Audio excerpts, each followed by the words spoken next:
दोस्तों, इस वीडियो में हाई स्कूल क्लास 10th है विषय विज्ञान चैप्टर 2 से संबंधित जितने भी महत्वपूर्ण क्वेश्चन हैं उसके बारे में इस वीडियो में हम अध्ययन करेंगे। तो चलिए हम प्रारंभ करते हैं। यहाँ पर देखिए, सबसे पहला क्वेश्चन यह है कि उदासीनीकरण अभिक्रिया किसे कहते हैं। उदाहरण दीजिए। देखिए उसका उत्तर है, जब अम्ल तथा क्षारक आपस में अभिक्रिया करके लवण तथा जल प्राप्त करते हैं तो इस अभिक्रिया को उदासीनीकरण अभिक्रिया कहते हैं। इसके कहने का यह तात्पर्य है कि जब भी कोई पदार्थ यदि अम्ल है, यदि कोई पदार्थ क्षार है, तो जो आपस में क्रिया करते हैं तो लवण तथा जल का ही निर्माण करते हैं। इस तरह के अभिक्रिया को उदासीनीकरण अभिक्रिया कहते हैं। यहाँ पर देखिए उदाहरण इसका। देखिए NaOH, देखिए ये क्षार है। जो NaOH है इसका रासायनिक नाम है सोडियम हाइड्रोक्साइड। देखिए यह क्षार है। HCl इसे हाइड्रोक्लोरिक अम्ल कहते हैं। यह जब आपस में क्रिया किए हैं तो लवण NaCl सोडियम क्लोराइड जल H2O का निर्माण किए हैं। दूसरा उदाहरण देखिए, KOH पोटेशियम हाइड्रोक्साइड, इसका रासायनिक नाम है पोटेशियम हाइड्रोक्साइड। देखिए यह क्षार है। HCl इसे हाइड्रोक्लोरिक अम्ल कहते हैं। यह अम्ल है। यह आपस में क्रिया किए हैं तो KCl, देखिए KCl अर्थात कि पोटेशियम क्लोराइड लवण का निर्माण किए हैं प्लस H2O जल का निर्माण किए हैं। देखिए उदासीनीकरण अभिक्रिया में क्या होता है कि क्षार और अम्ल ये आपस में क्रिया करके लवण तथा जल का निर्माण करते हैं। देखिए दूसरा क्वेश्चन क्या है, सोडियम कार्बोनेट के दो प्रमुख उपयोग लिखिए। दूसरा क्वेश्चन यह है। देखिए पहला उपयोग प्रयोगशाला में अभिकर्मक के रूप में किया जाता है। दूसरा उपयोग है कांच तथा बोरेक्स के निर्माण में इसका उपयोग किया जाता है। किसका? सोडियम कार्बोनेट का। देखिए तीसरा है सोडियम बाइकार्बोनेट के दो उपयोग लिखिए। देखिए सोडियम बाइकार्बोनेट के उपयोग यहाँ पर देखिए, यह cold drink, baking powder, soda water तथा दवाओं में इसका प्रयोग किया जाता है। देखिए यहाँ पे दो ही पूछा है, यह आपके जानकारी के लिए 4 लिख दिए हैं। देखिए परीक्षा में 2 पूछेगा, 2 ही आप लिखिएगा, 4 मत लिखिएगा। देखिए चौथा क्वेश्चन। देखिए धावन सोडा का रासायनिक नाम तथा अणुसूत्र लिखिए। देखिए धावन सोडा का रासायनिक नाम है सोडियम कार्बोनेट व अणुसूत्र है Na2CO3.10H2O। देखिए पांचवा है क्वेश्चन, सोडियम हाइड्रोक्साइड का उपयोग लिखिए। देखिए इसका उत्तर है, देखिए कितने उपयोग हैं। पहला है साबुन और डिटर्जेंट के निर्माण में किया जाता है। दूसरा है टेक्सटाइल में इसका उपयोग किया जाता है। तीसरा है ऊर्जा के क्षेत्र में इसका उपयोग किया जाता है। चौथा है जल उपचार में इसका उपयोग किया जाता है। पांचवा है धातु प्रसंस्करण में इसका उपयोग किया जाता है। देखिए अगला छठवां। देखिए जल का आयनिक गुणनफल किसे कहते हैं। देखिए उत्तर इसका, वह प्रक्रिया जिसमें स्थिर ताप पर जल और जलीय विलयनों में H+ और OH- आयनों की मोलर सांद्रताओं का गुणनफल स्थिर होता है, उसे जल का आयनिक गुणनफल कहते हैं। देखिए इसके कहने का यह तात्पर्य है कि किसी भी निश्चित ताप पर जलीय विलयनों में H+ आयन और हाइड्रॉक्सिल आयन की मोलर सांद्रताओं का गुणनफल स्थिर होता है, उसे जल का आयनिक गुणनफल कहते हैं। ये अगला क्वेश्चन। देखिए पेयजल को जीवाणु रहित करने में क्या उपयोग किया जाता है। देखिए पेयजल का मतलब होता है कि पीने वाला जल। जीवाणु रहित का मतलब होता है कीड़े मकोड़े से बचाने के लिए। कौन सा उपयोग किया जाता है, कौन सा पाउडर का उपयोग किया जाता है। यहाँ पर देखिए CaOCl2, देखिए इसका रासायनिक नाम है कैल्शियम ऑक्सीक्लोराइड, जिसे ब्लीचिंग पाउडर के नाम से भी जानते हैं। अगला देखते हैं। देखिए आठवां, खाने के सोडे का रासायनिक सूत्र क्या है।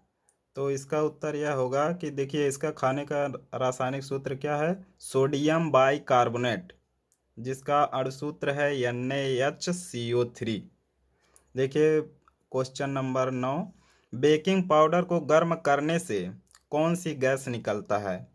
तो इसका आंसर होगा कार्बन डाइऑक्साइड, जिसका अणुसूत्र है CO2। अगला देखते हैं। देखिए 10वां क्वेश्चन क्या है, अपच, अपच का मतलब होता है जो न पचता हो, का उपचार करने के लिए किस औषधि का उपयोग किया जाता है? औषधि का मतलब होता है कि जड़ी बूटी अर्थात की दवा एक प्रकार से। देखिए कौन सा उपयोग किया जाता है, एंटासिड का उपयोग किया जाता है, जो एक दवा है जो क्षार टाइप होता है। देखिए अगला, अम्लीय वर्षा के जल का पीएच मान कितना होता है? अम्लीय वर्षा का जो मतलब बारिश होती है वह हमारा बारिश अम्लीय होती है। देखिए हमारे वायुमंडल में धूल कण धुएं आदि मिले होते हैं, जिसके कारण वर्षा में मिलकर अम्लीय हो जाते हैं, और उसका पीएच मान देखिए कितना होता है, 5.2 अर्थात 5.2 होता है अम्लीय वर्षा का पीएच मान। देखिए अगला, देखिए अम्लीय विलयन का पीएच मान कितना होता है? तो अम्लीय विलयन का पीएच मान 7 से कम होता है। देखिए अगला, देखिए क्षारीय विलयन का पीएच मान कितना होता है? तो इसका आंसर होगा 7 से अधिक होता है। नेक्स्ट देखिए 14वां क्वेश्चन, उदासीन विलयन का पीएच मान कितना होता है? तो उदासीन विलयन का पीएच मान 7 होता है। देखिए 15वां क्वेश्चन, हाइड्रोजन आयन सांद्रण से क्या तात्पर्य है? तो इसका उत्तर यह होगा, किसी विलयन के 1 लीटर में उपस्थित हाइड्रोजन आयनों के मोलों की संख्या को उस विलयन का हाइड्रोजन आयन सांद्रण कहलाता है। देखिए 16वां है इसका प्रश्न, उदासीन विलयन में हाइड्रोजन आयन सांद्रण का मान कितना होता है? तो इसका उत्तर होगा 10⁻⁻7 मोल प्रति लीटर। देखिए अगला क्वेश्चन,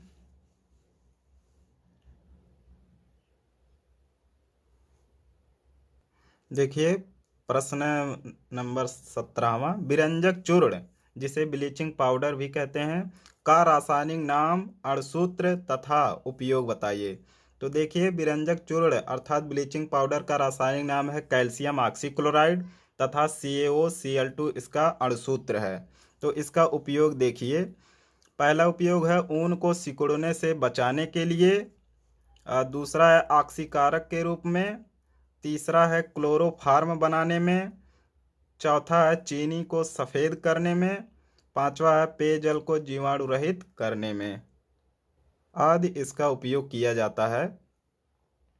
देखिए प्रश्न नंबर 18वां, विरंजक चूर्ण के रासायनिक गुण लिखिए।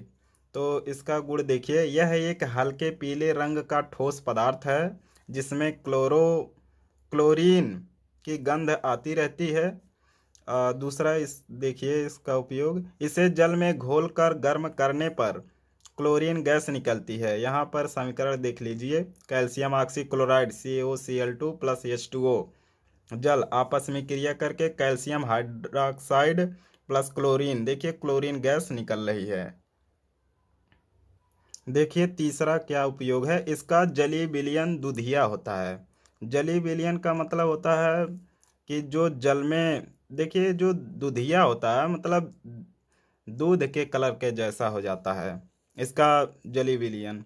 देखिए चौथा है, यह तनु अम्लों के साथ क्रिया करके क्लोरीन गैस निकलती है। तो यहाँ पर समीकरण देख लीजिए, कैल्शियम ऑक्सीक्लोराइड प्लस H2SO4, ये जो H2SO4 है यह तनु अम्ल है, इसे तनु सल्फ्यूरिक अम्ल भी कहते हैं। यहाँ पर देखिए आपस में क्रिया किया है तो कैल्शियम सल्फेट प्लस जल और क्लोरीन गैस बनाया है।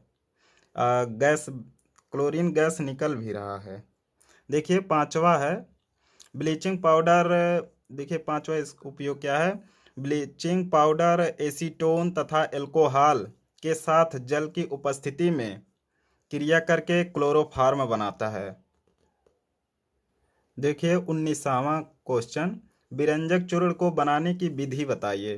तो इसकी विधि देखिए क्या है। यह सूखे बुझे हुए चूने पर क्लोरीन की क्रिया से प्राप्त होता है। तो यहाँ पर इसका समीकरण देख लीजिए, कैल्शियम हाइड्रोक्साइड प्लस क्लोरीन, ये आपस में क्रिया करके देखिए कैल्शियम ऑक्सीक्लोराइड, देखिए विरंजक चूर्ण का निर्माण किया है, प्लस जल जल का निर्माण किया है, लेकिन हमको विरंजक चूर्ण ही प्राप्त मतलब बनाने की विधि को पूछा है। तो यहाँ पर देखिए विरंजक चूर्ण प्राप्त हुआ है। अगला क्वेश्चन देखते हैं। देखिए प्रश्न 20, देखिए बेकिंग पाउडर अर्थात खाने का सोडा का रासायनिक नाम एवं अणुसूत्र क्या है। तो इसका रासायनिक सूत्र, बेकिंग पाउडर का रासायनिक सूत्र है सोडियम बाइकार्बोनेट तथा इसका अणुसूत्र है NaSCO3। देखिए अगला क्वेश्चन 21वां, देखिए बेकिंग पाउडर बनाने की विधि बताइए। तो बेकिंग पाउडर बनाने की विधि, तो यहाँ पर बनाने की विधि देखिए, यह सोडियम हाइड्रोक्साइड के सांद्र विलयन में, सांद्र का मतलब होता है गाढ़ापन, अधिक मात्रा में कार्बन डाइऑक्साइड गैस अर्थात कि CO2 प्रवाहित करने पर प्राप्त होता है।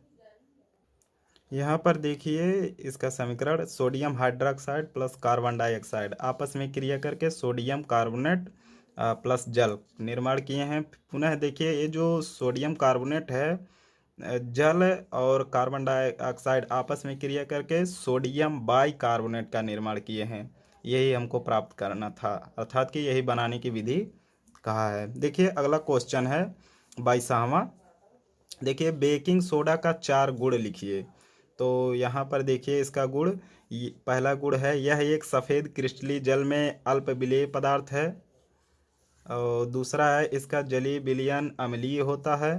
तीसरा है इसको गर्म करने पर यह सोडियम कार्बोनेट, जिसे धावन सोडा कहते हैं, में टूट जाता है तथा कार्बन डाइऑक्साइड CO2 गैस निकलता है। तो यहाँ पर देखिए किस तरह का CO2 और गैस निकला है, सोडियम बाइकार्बोनेट में, सोडियम कार्बोनेट में टूटा है। तो यहाँ पर देखिए 2NaSCO3 सोडियम बाइकार्बोनेट, देखिए इसको गर्म जब किए हैं तो सोडियम कार्बोनेट में टूटा है और जल और कार्बन डाइऑक्साइड का गैस में निकला है। यहाँ पर देखिए वही कह रहा है, कार्बन डाइऑक्साइड गैस निकला है, सोडियम बाइकार्बोनेट में टूटा है। देखिए अगला क्वेश्चन है, नहीं अगला क्वेश्चन नहीं, चौथा अभिन्न उपयोग है। यहाँ पर देखिए यह तनु अम्लों के साथ क्रिया करके लवण जल तथा कार्बन डाइऑक्साइड गैस निकालता है। तो यहाँ पर देखिए सोडियम बाइकार्बोनेट, देखिए HCl हाइड्रोक्लोरिक अम्ल से क्रिया करके लवण अर्थात कि NaCl लवण है, जिसे सोडियम क्लोराइड कहते हैं और इसे साधारण नमक भी कहते हैं। देखिए जल H2O प्लस कार्बन डाइऑक्साइड का निर्माण किया है। और देखिए सोडियम बाइकार्बोनेट और H2SO4, इसे तनु सल्फ्यूरिक अम्ल भी कहते हैं, ये आपस में क्रिया किया है तो सोडियम सल्फेट और जल कार्बन डाइऑक्साइड का निर्माण किया है। उम्मीद करता हूँ दोस्तों यह 22 क्वेश्चन आपको नॉलेजफुल लगा होगा। Thank you so much. जय हिंद जय भारत। देखिए क्वेश्चन नंबर 18, यहाँ पर मैं गलती से उपयोग बोल दिया हूँ, उपयोग नहीं गुण है, मैं लिखा भी हूँ, बस बोल दिया हूँ।